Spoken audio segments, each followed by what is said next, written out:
infringement. And of course, a lot of people are saying, no, this is the beginning of something really big.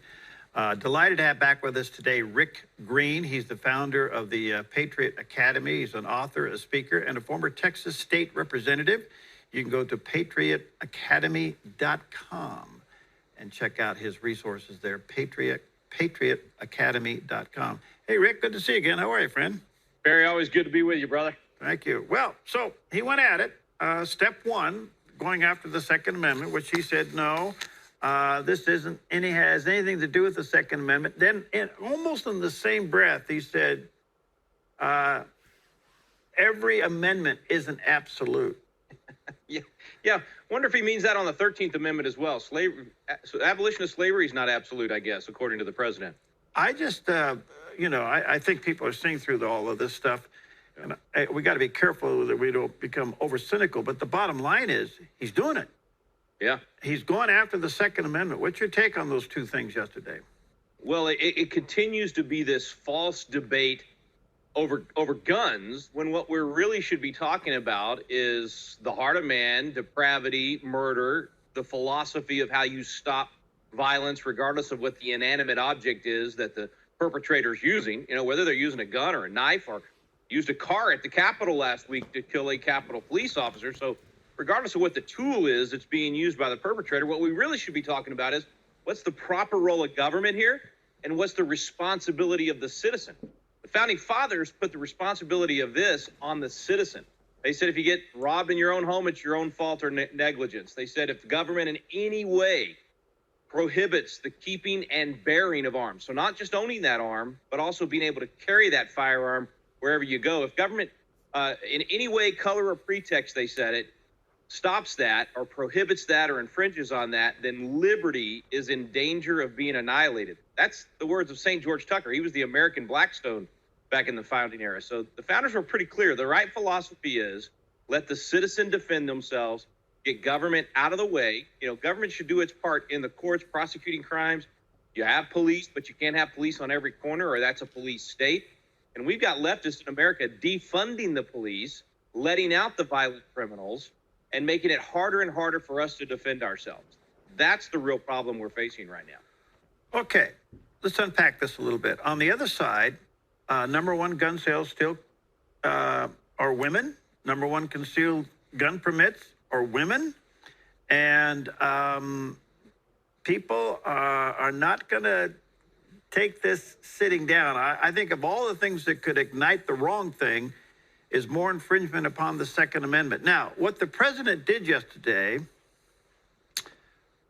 the area that he dealt with on these two executive orders, some said, and I want your take on this, Rick, some said that's it. He threw those who want him to do something on the Second Amendment, he threw him a bone. He's smart enough to know he's not going to push any further because that could bring the house down on him. Or the flip side of that is, no, this is the beginning of Pandora's box. He's going for the whole enchilada. What do you think? Definitely not as egregious as it could have been. I do want to say one thing about what you said about, number one buyers are women. I can tell you the number one category that trains with us is women. 55 to 60% of the groups that we take out for handgun defense and Constitution training are women. And a lot of times they're dragging their husbands along saying, listen, we got to get trained and get able to defend ourselves because why? The firearm is the great equalizer. But anyway, we could go down that rabbit trail for a while. You're right. It could have been a whole lot worse. He has said that he wants to do things that are a whole lot worse. He's even part of this group that believes you should sue the gun maker in some weird legal theory that blames the gun maker for the crime committed by a criminal. And just think about that legal process, because I fought this battle 20 years ago when I was a legislator. I actually passed the law in Texas to keep this from happening in Texas, keeping cities from jumping on the bandwagon, and went after Andrew Cuomo, who was working under Bill Clinton at the time, and suing gun makers, blaming them for crime. So think about what they're saying. The gun maker legally makes the firearm. They sell it legally. You buy it legally. You store it legally, carry it legally, whatever. A criminal breaks in your home, steals your gun, and goes and commits a crime. And we're going to backtrack to the manufacturer and blame them. And that makes about as much sense as suing the spoon manufacturer because I gain 10 pounds every Thanksgiving for not having enough self-control. It's a terrible legal theory, absolutely wrong. That's the kind of things that Joe Biden wants to do. He didn't go that far today, or yesterday, I'm sorry, but those are the types of things he wants to do. Okay, so to follow up on that before I take a break, do you think this is it with him? And I read quite a few things yesterday is that because women are involved in gun purchases and concealed weapons permits to the level that they are these days, this might be it. He may be smart enough to know he does not want to go into 2022 pushing this too far. What do you think? Yeah, I think that's right. I think they look at polling numbers. You know, clearly they have pushed extremely far on the leftist agenda. They know, they're looking at the numbers. They know that they have taken the middle of America that usually doesn't even pay attention to this stuff. And that middle of America is saying, man, you've shut us down. You've kept us from going to work. You're forcing us to wear masks. You're doing all these other things. And they're starting to say enough is enough. And here is an issue where definitely they're going against the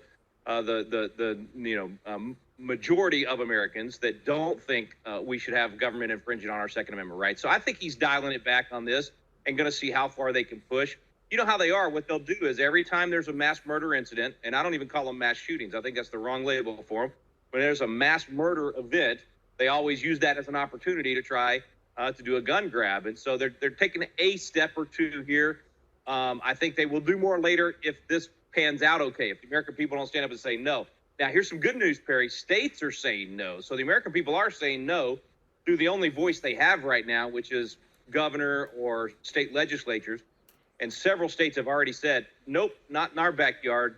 We will not use any state resources to enforce these unconstitutional laws. I saw that yesterday. 3 or 4 states came out ahead of the president's executive order, which was a brilliant move. All right, let me take a break. When we come back, also, some county sheriffs are saying, I don't care what they do. We ain't going to enforce it, and where that may lead. All right, we're talking to Rick Green. Check out his website, patriotacademy.com. Very resourceful, patriotacademy.com. We'll be right back.